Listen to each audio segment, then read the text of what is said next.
And we're going. Hello there. Hello again. And welcome.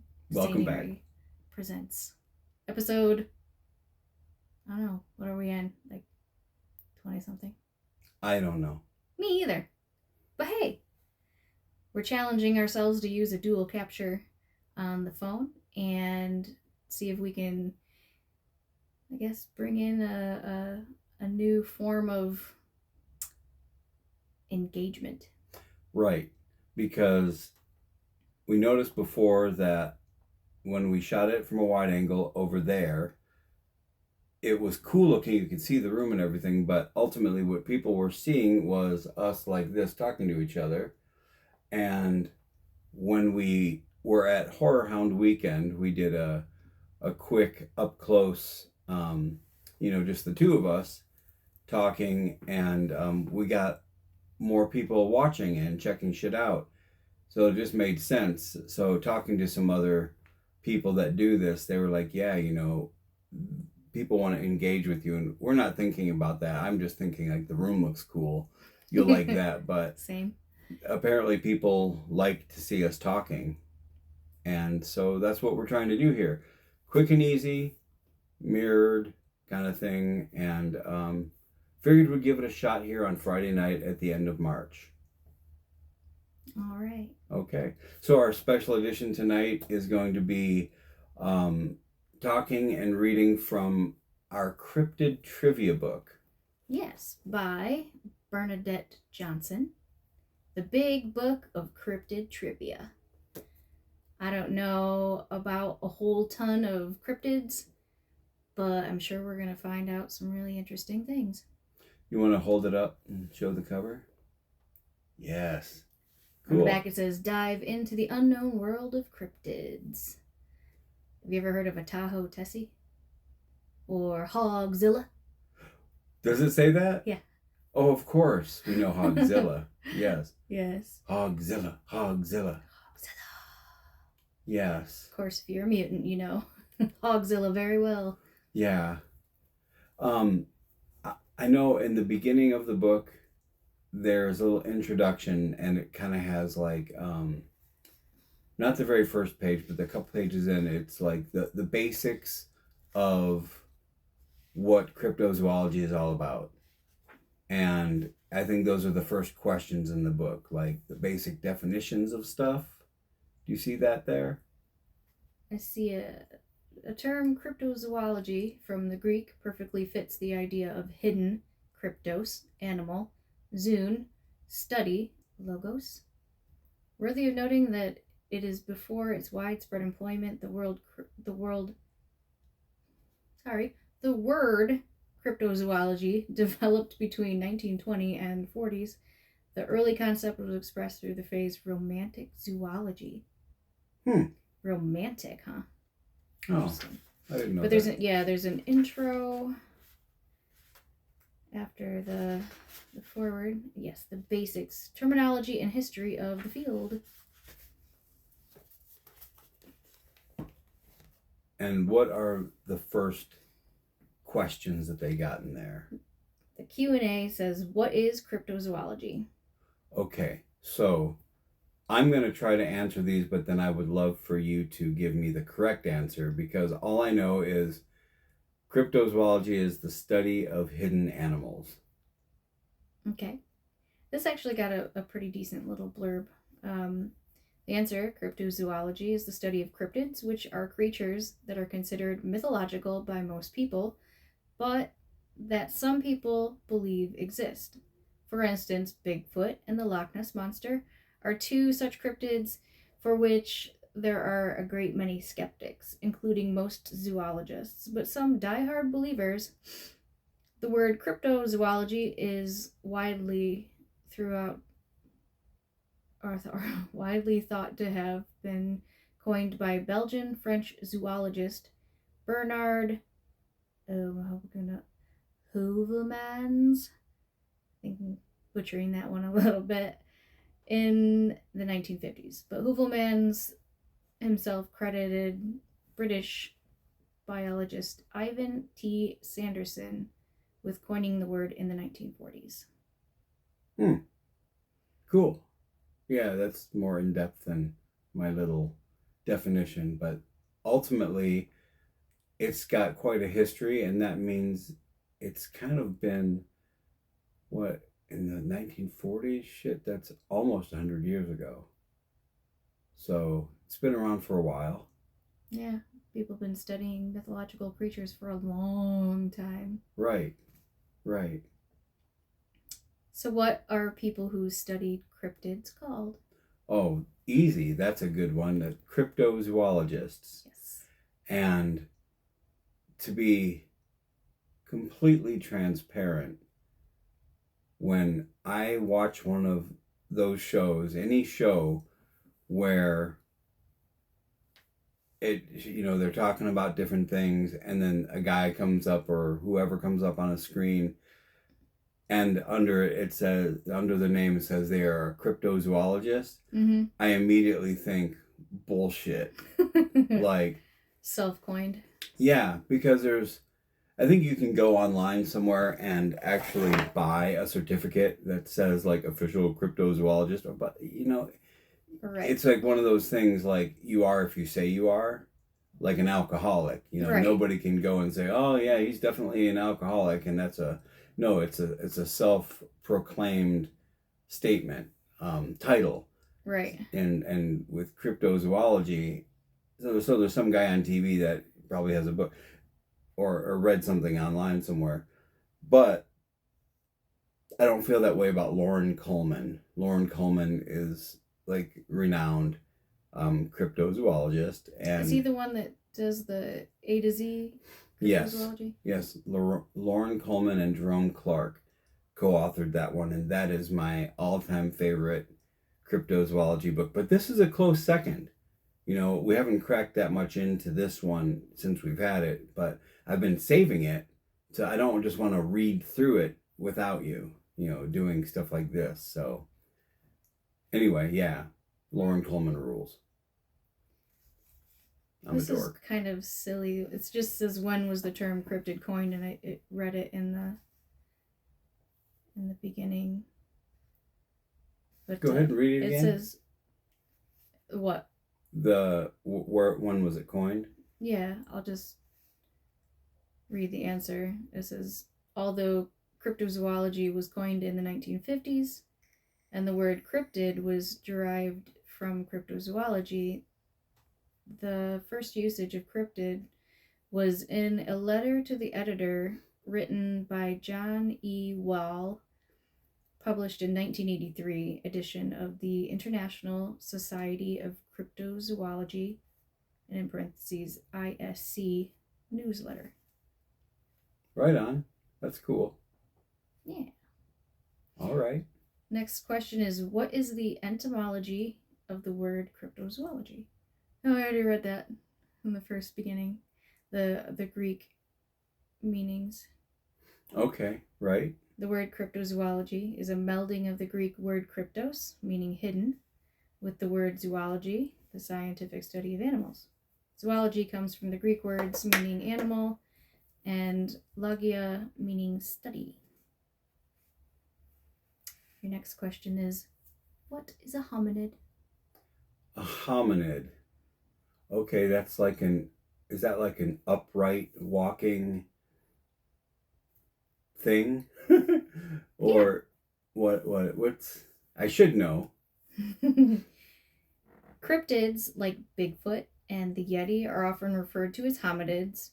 In biological taxonomy, a hominid is a member of the family of Hominidae, which includes bipedal primates who stand or stood erect, including modern humans, some of our extinct ancestors, extinct relatives like the Neanderthals, and some modern classifications, also the great apes, including bonobo, chimpanzee, gorilla, and orangutan.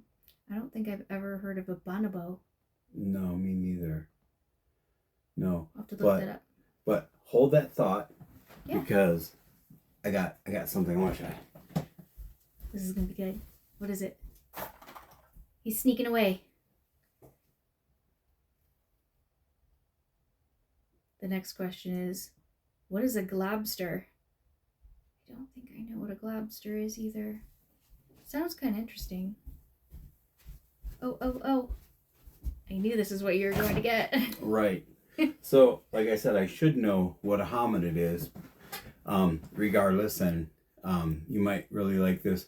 But when I was younger, I had this idea of creating like a line of plushies and stuff like that called the hairy hominids. I just thought it would be really cute, and my mom sewed these for me a long time ago. So cute. Yeah. So this is he's got like some a prototype. Yeah, well these were the only ones made ever. Yeah.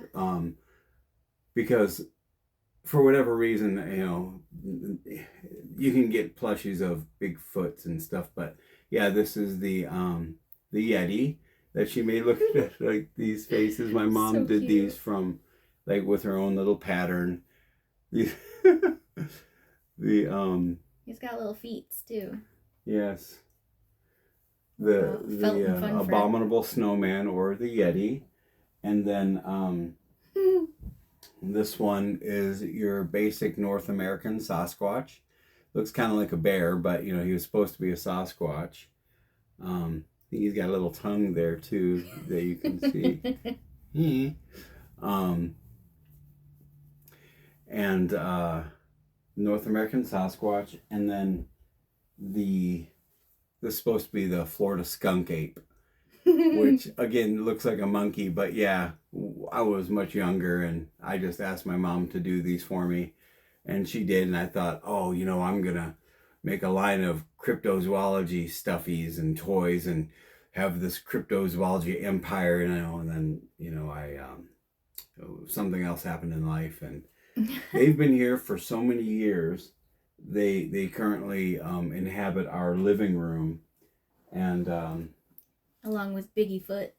Yes, there was a very large Bigfoot that we got from Walmart, but he's not an original. No, but he's still fun. He's been riding around in my car a lot sometimes, buckled in, and you know. But yeah, he's found a little home in our living room. But anyway, yeah. So those are the hairy hominids, and I should know what it is. Tell me again, what's the definition of a hominid? Cryptids like Bigfoot and the Yeti, often referred to as hominids. In biological taxonomy, hominid is a member of the family of Hominidae, which includes bipedal primates who stand or stood erect. Cool. All right. And while you were running out there, the next question I was reading was, what is a globster? I don't know, but is that like something that washed up somewhere? According to this, says cryptozoologist Ivan T. Sanderson coined the term globster. In parentheses here it says a portmanteau of glob and monster, perhaps with lobster in mind, to describe masses of mangled flesh and bone that occasionally wash up onto beaches and temporarily defy identification, leading to some reports that they are sea serpent carcasses. The first glob of initially unidentified animal that Sanderson dubbed the globster washed ashore in western Tasmania in 1960 and turned out to be a partial whale carcass. Yes, that I have heard of before. That was something that was in one of those Time Life books. That's where I first heard about it. Okay. It's like, you know, monsters and something or other. It's one of the old ones that we have. Mm-hmm. Yeah, and it's like there's just a picture of this thing that they're like hanging up or whatever. Right. But yeah, that's what it turned out to be. I guess it'd be easier to identify now with all like the DNA studies that, you know, they can do nowadays. So yeah.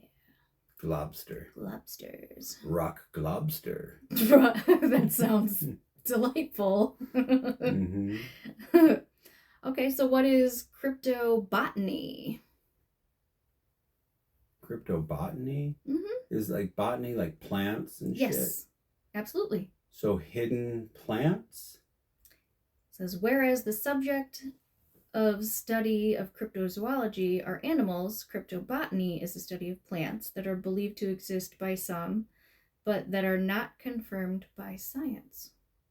I cannot think of anything that would be a cryptobotany. That's fucking cool, though.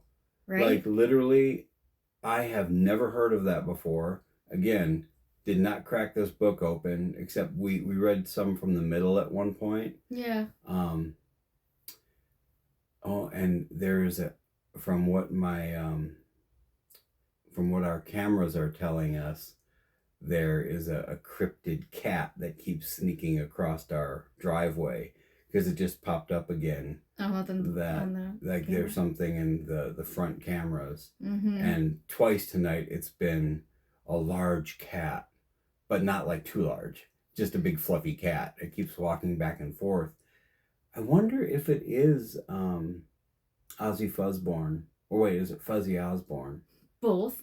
There's a cat that was like a stray cat or something. We put food out and made a little shelter for on our front porch, and he was coming there nightly and eating stuff, but then he disappeared for a while when it was really colder. Cold. Yeah. So yeah, maybe that's him, like still roaming around. I think so. It could be bigger. Fuzzy Osborne, the cryptid cat of Clio. Or Ozzy Fuzzborn. So that was the end of the little questionnaire thing. But cryptobotany is fucking cool. Yeah, can you think of anything that, like, would be considered cryptobotany? Strange plants. Maybe. Oh. What? I was gonna say, like, Invasion of the Body Snatchers. Oh, like, That was, like, the plants that... Right. They're not the same as Triffids, like No. Day of the Triffids. I was going to say, what about a penis flytrap? There you go. Mm-hmm. That's... You know where that name came from? Like from a Venus flytrap, but... Right, but there's a movie, I don't remember the year, some stupid old movie, called Flesh Gordon. I think it's like a softcore movie from the 70s or something. Interesting. And at one point they said something, devoured by a ravenous penis flytrap. And that's where that name came. But I don't think when Elvorian named the band, I don't think she got it from that. I think she just came up with it because it sounded stupid, and it was just for fun. It was never supposed to stick. Right. But I think that's where, I think she just like kind of made it up. But that's the movie that it's in. So that might, that's just obviously a goofy thing. But like I said, cryptobotany sounds fucking cool. And I'm glad that I just learned about that, because that's a whole different thing. Makes me wonder what a penis flytrap looks like. Do they look like little vaginas? Like orchids kind of have a vaginal look to them. I don't know. They have to trap your penis. That's scary. That's a good one though. that's good. For all the years I was in that band, I don't think I ever even looked it up. I just hated the name. Fuck, yeah, I would have been like, damn, that sucks. Yeah. Definitely very punk rock. Yeah, I guess. Be as disturbing as possible. So what's the first chapter like? Well, that is the first chapter with the questions. Chapter 2 is Getting Hairy. Bigfoot, okay. The Yeti, and other furry hominids. Right. Okay. Do they just have questions? Yeah, so it's all kind of in like the question and answer format. So you can just kind of read through. If you wanted to do like trivia on a grander scale, you could use this book as, something to do that for. So can we go through some of those and test me on some of this trivia? Because sure. I'm really enjoying learning some of this stuff. How well do you know hominid trivia? I don't know. What famous hairy cryptid reportedly calls the Pacific Northwestern region of North America home? Well, that's an easy one. And for anybody who, you know, loves cryptozoology or, anything, it's the famous North American Bigfoot, the Sasquatch. Yes. Yeah, absolutely. Most famously, caught on the, what is it, the Patterson, what is it? Patterson somebody, I want to say Gimli, but that's a dwarf. From Gimli is a dwarf. Yeah, Patterson footage from like the 60s or something. Yeah. Yeah, so yeah, North American Sasquatch. It is. That's like the cryptozoology poster creature for everything. Him and like Nessie and what's a good third one? They're like super popular. Bigfoot, Nessie, and like Mothman. In America, yeah, Mothman, I would say. Strange creatures are afoot. Mm-hmm. Yes, we have Four-footed. So the official answer for this question is Bigfoot, also often called Sasquatch, which is the Canadian version and which predates Bigfoot. See next entry. Is arguably the most famous cryptid in the United States. There are innumerable stories about the creature, and he or she appears as pop culture reference in great many movies, shows, and commercials in all various merchandise. You can even partake in Bigfoot hunting tours. Although there are Bigfoot type creatures reported all over North America and similar cryptids all over the world, Bigfoot and Sasquatch proper are said to mainly inhabit the forests of the Pacific Northwest region of North America and are usually described as tall, large, hairy, bipedal, human like creatures, sometimes completely hair covered and animalistic, and sometimes more like a hairy caveman. So kind of like Uncle Salem from Lords of October. Maybe just a little bit. Just a little bit. As happens with all cryptids, some people fervently believe the creature exists, but there is yet no conclusive scientific evidence. Right. So a lot of people still call bullshit on it. Right. But, if we are going to think outside of the box and, this is where belief and myth cross paths a little bit, or science and fiction sort of meet, or science fact. Because there is no hard evidence, does that mean they don't exist? Or does it mean that there's something going on that we don't yet understand? Mm-hmm. I think that I've always believed in wild, crazy things like that. So I'm not a good one to talk about the science of it, because I'm just like, oh yeah, it probably exists. Who knows? Right. I'm not a good one to discuss that with, because I want it to exist. Right. So do I. Yeah. I think it would be really cool to see one. I think that they probably do exist somewhere out there. And so far, the most compelling evidence ever has been that Patterson footage. There's always somebody out there with a camera and like, oh, look, it's blurry footage. Right. Like, oh, yeah, right. It's another blurry Look Bigfoot. in the forest right over there. It's just like nothing. Yeah. So I just love it. I love Bigfoot. I love all kinds of creatures. It's very interesting. What is the origin of the word Sasquatch? Okay. Origin of the word Sasquatch. That's a Native American word, right? Is it a Native American word? Let me see here. Let's go on to the answer. Although Sasquatch is often used interchangeably with Bigfoot these days, and sometimes even with its Himalayan compatriot, the Yeti, stories of the Sasquatch predate Bigfoot's 1950s debut by rather a long time, although both refer to the hairy hominids who live in the woods of the Pacific Northwest in Canada and in the United States. The word Sasquatch was reportedly created in the 1920s by John W. Burns, a Canadian government appointed teacher on, oh gosh, how do you say that? It's STS apostrophe AILES Distales, aka Chehalis Reservation in the British Columbia area, who gathered stories about the creatures from the indigenous locals, stories that go back hundreds, possibly thousands of years. He wrote the article Introducing BC's Hairy Giants, published in Maclean's magazine in 1929.